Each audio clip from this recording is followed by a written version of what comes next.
السلام عليكم ورحمة الله وبركاته. أهلا بكم في قناة المهندسين الوطنيين. معكم المهندس حسين الفيسي وجولة جديدة من جولاتنا في العاصمة الإدارية الجديدة. النهاردة 2 مارس 2023. حاليا أنا موجود على مدخل العاصمة الإدارية الجديدة من اتجاه طريق السويس. مدخل الرئيسي اللي موجود على طريق السويس للعاصمة الإدارية الجديدة هو محور الأمل اللي احنا جايين من عليه، وطبعا شرحناه اكتر من مره. محور الامل ده الطريق الرئيسي من اتجاه السويس، في ظهر مباشره مدينتي وكومباوند سراي ومستقبل سيتي. في ظهرنا على طول مباشره، وعلى ايدينا اليمين والشمال مستقبل سيتي. في ظهرنا مدينتي وكومباوند سراي، وبعدهم على طول مدخل العاصمه من على طريق السويس. طريق السويس في ظهرنا مباشره.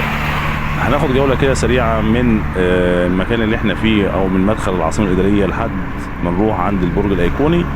هنشوف اول ما هندخل على طول على ايدينا الشمال، على فوق قصاد الكوبري على طول اللي احنا ماشيين عليه، ده المدينة الرياضية، والحي السكني R3 على ايدينا الشمال، والحي السكني R2 على ايدينا اليمين، وفي النص بينهم منطقة MU23، منطقة المولات اللي بتخدم على الحي السكني R2 والحي السكني R3. زي ما قلنا قبل كده وشرحنا ان الحي السكني R2 والحي السكني R3 عبارة عن 50,000 وحدة سكنية، بيتوسطهم منطقة MU23 او منطقة محور الامل اللي هنبدأ نشوفها دلوقتي حالا. منطقة مولات كبيرة وضخمة بتمتد يمين وشمال الطريق، بالاضافة لمناطق المدارس اللي هتخدم على الR2 باتجاه من MU23 قصاد الR2، وبرضه في منطقة مدارس على ايدينا الشمال في بتخدم على منطقة الR3، عشان الناس تبقى عارفة المكان بالتحديد. المكان ده في يوم من الايام صورناه وكان صحراء تماما، ما كانش فيه اي حاجة غير كام مول كده كانوا لسه شغالين فيه، وان شاء الله تعالى هنزل لكم الفيديوهات القديمة تاني علشان الناس تعرف الفرق بين النهاردة وبين سنتين فاتوا كان المكان شكله عامل ازاي والنهارده شكله عامل ازاي. طبعا في ناس كتيره بتقول ده المكان لسه صحراء، ما هو لازم يكون صحراء، ما هو ارض كانت صحراء، وبسم الله ما شاء الله النهارده زي ما حضراتكم شايفين انشاءات ومباني وناس شغاله في المكان.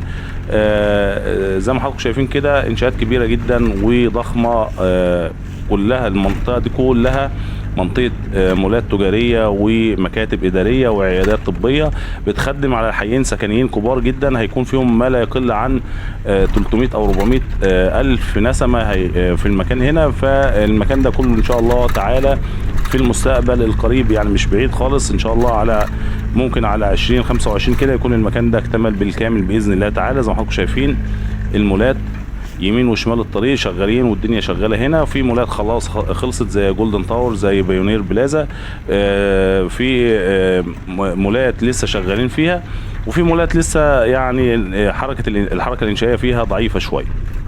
زي ما حضراتكم شايفين معظم المباني هنا 2 بيزمنت وارضي و10 متكرر، عشان الناس تبقى عارفه طبيعه المكان. طبعا دي كلها كانت كتله جبليه صخرية كانت كبيرة في المكان هنا، واحنا حضرناه وهم بيكسروا فيها وعشان يبدأوا يشتغلوا في المكان ده كده جولدن تاور من المولات اللي خلصت في المكان، وخلاص الناس استلمت وحداتها هنا. بس طبعا التشغيل مش دلوقتي، يعني المكان لسه ما فيش فيه سكان، فان شاء الله تعالى في يعني بنتمنى ان العجله تدور ويبدا السكان تسكن في الR3 وفي الR2، ويفتحوا بقى الحجز في الR2 والR1 باذن الله تعالى علشان الناس تبدا تسكن في المكان.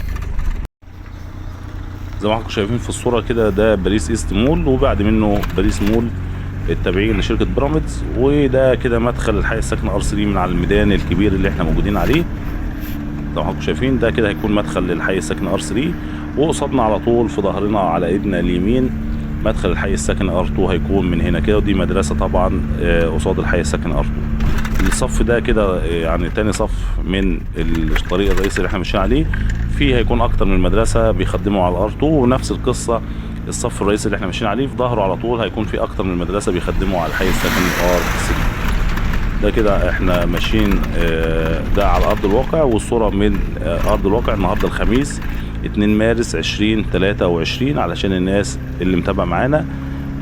واكتر من حد كان كلمني عايز يشوف الانشاءات وصلت لحد فين. طبعا احنا كل فتره كده بننزل هنا بنشوف الدنيا على الطبيعه. ده كده شركه الناصر واخده مول تاني هيكون في المكان ده كده جولدن تاور 2 هيكون في المكان هنا. زي ما حضراتكم شايفين كتله صخريه، ده كده كان شكل المكان زمان، يعني كل الطريق اللي احنا ماشيين عليه كان عباره عن كتله صخريه زي ما حضراتكم شايفين كده.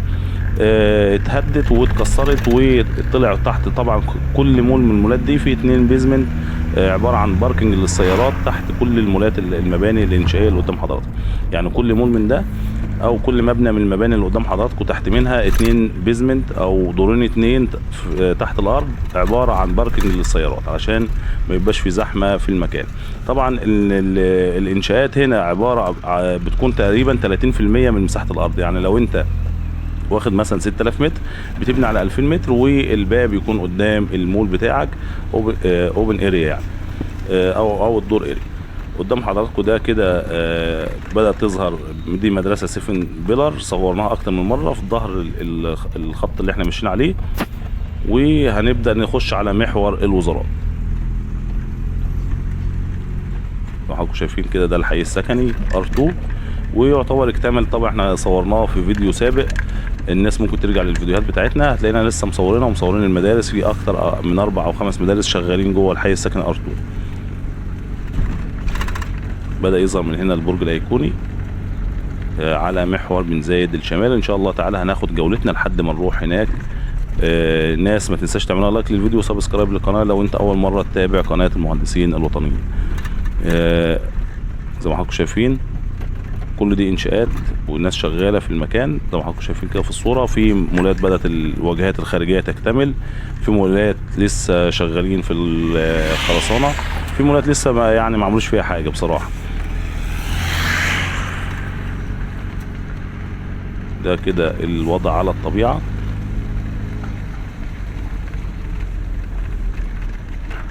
بدأ يظهر المسار بتاع المونوريل من هنا. ده اخر مول هنا في محور الامل على ايدينا الشمال زي ما حضراتكم شايفين المنظر. وهنا برضو ده اخر مول في المحور على ايدينا اليمين. بدأوا ان هم الانشاءات تطلع وتظهر من تحت، يعني كانوا متأخرين شوية بس الدنيا بدأت تشتغل هنا. يعني ده سبارك مول على ايدينا اليمين، وبعد منه على طول في ظهره في مدرسة اللي هي ظاهرة في الانشاءات بتاعتها بدأت تظهر. دي مدرسة في ظهر سبارك مول. وده الحي السكني R2. هنبدأ نخش بقى على الميدان اللي هو تقاطع محور الامل. قدام حضراتكم ده ميدان كبير تقاطع محور الامل مع محور الوزارات.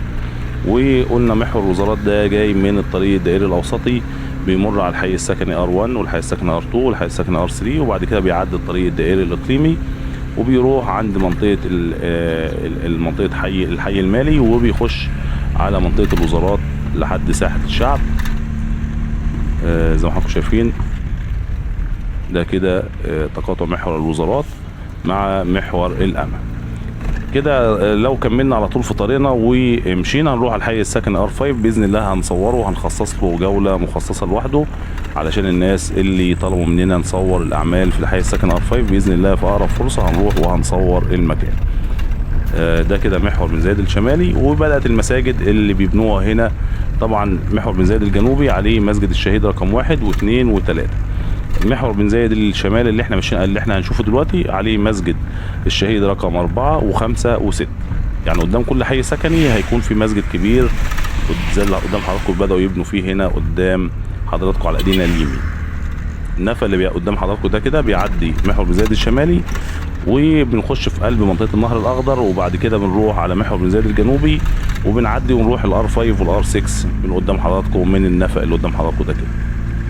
الناس اللي متابعه معانا من اول الدنيا عارفين الكلام ده. طبعا كل شبر في العاصمه الحمد لله احنا صورنا فيه واكتر من مره ومتابعين الاعمال هنا في العاصمه الاداريه الجديده. ده كده مسار المونوريل على محور بن زايد الشمالي. وعارف قبل ما اتكلم الناس هيقولوا الطرق ضيقه والكلام ده، طبعا الطرق لسه ما خلصتش هنا يا جماعه في المنطقه اللي احنا فيها، فالناس تبقى فاهمه الكلام ده. لسه في اعمال توسعات واعمال، ده كده تقريبا حاجه بدائيه كده علشان الناس يعني العربيات تقدر تمشي عليها. لكن الطرق النهائيه والشكل النهائي لسه ما اكتملش في المكان اللي احنا موجودين فيه. الناس اللي شافت معانا الفيديو بتاع منطقه الوزارات ومحور الوزارات اللي شفتوا محور الوزارات دلوقتي هنا، الناس ترجع للفيديو اللي احنا كنا مصورينه اخر مره في منطقه الوزارات، هتلاقي المحور كبير جدا وضخم جدا لدرجه ان الناس بيقولوا الشارع واسع قوي يعني. فالناس تبقى عارفه الكلام. لسه البنيه التحتيه شغالين فيها، واعمال الرصف والكلام ده بتكون اخر حاجه الرصف واللاندسكيب. طبعا المسار بتاع المونوريل اللي جاي من القاهره الجديده بيعدي الطريق الدائري الاوسطي، وبعد كده بيخش من عند مسجد الفتاح العليم، وبيكمل زي ما حضراتكم شايفين معانا على محور بن زايد الشمالي، وبيخش في قلب منطقه الوزارات بين الداون تاون ومنطقه الحي المالي، وبعد كده بيكمل قدام الوزارات وبيروح لحد منطقه الورش. دي كده على ايدينا الشمال الحي السكني R3، ودي منطقه الMU7 اللي قدام حضراتكم. دي كلها هتكون منطقه ابراج برضو علشان الناس تبقى فاهمه. وظهر من هنا من الصوره الحي السكني R5 الناحيه الثانيه، والحي السكني R6. بعد المحور بن زايد الشمال على طول دي منطقه النهر الاخضر، ان شاء الله برضو هنصور فيها تاني ونشوف الاحداث وصلت لحد فين على الطبيعه. ده كده مسار المونوريل. على فكره هم حاليا دلوقتي بيجربوا بيختبروا المسار علشان خلاص ان شاء الله على نهايه السنه دي باذن الله تعالى المونوريل هيكون اشتغل باذن الله، لانه بيربط مع المترو في محطه الاستاد، وبيجي من محطه الاستاد لحد هنا كده. دي كده كل دي منطقه مولات باذن الله هنصور برضو هنا. والناس اللي طلبت مني الصف الثاني في منطقه المولات اللي هنا في السي بي دي باذن الله هنصورها لكم علشان الناس تبقى مطمنه. ده كده محطه المونوريل الخاصه بمنطقه الاعمال المركزيه قدام حضراتكم دي في الصوره شغالين فيها. دي محطه المونوريل اللي موجوده هنا في المكان، وبعد منها على طول في محطه ثانيه قبل تقاطع الطريق الدائري الاقليمي مع المحور بن زايد الشمالي اللي احنا ماشيين عليه. ده كده محطه المونوريل اللي هتكون هنا موجوده في المكان. طبعا في ناس بتقول لك ليه المونوريل معلق ومش عاملينه على الارض وكان اوفر والكلام ده. طبعا المونوريل عشان لو عملوه على الارض هيكون في كباري هتعدي، هيكون في تقاطعات، لان بيعدي اكتر من طريق واكتر من محاور رئيسيه. فلو اتعمل ارضي هيبقى في تقاطعات كتيره جدا مع الطرق، فهيضطروا بعد كده يعملوا كباري والمنظر مش هيبقى كويس. ده كده زي ما حضراتكم شايفين البرج الايقوني ومنطقه الاعمال المركزيه، وعلى ايدينا اليمين منطقه الMU7 قدام حضراتكم، وبدات الانشاءات وبدات الاعمال تظهر على الطبيعه.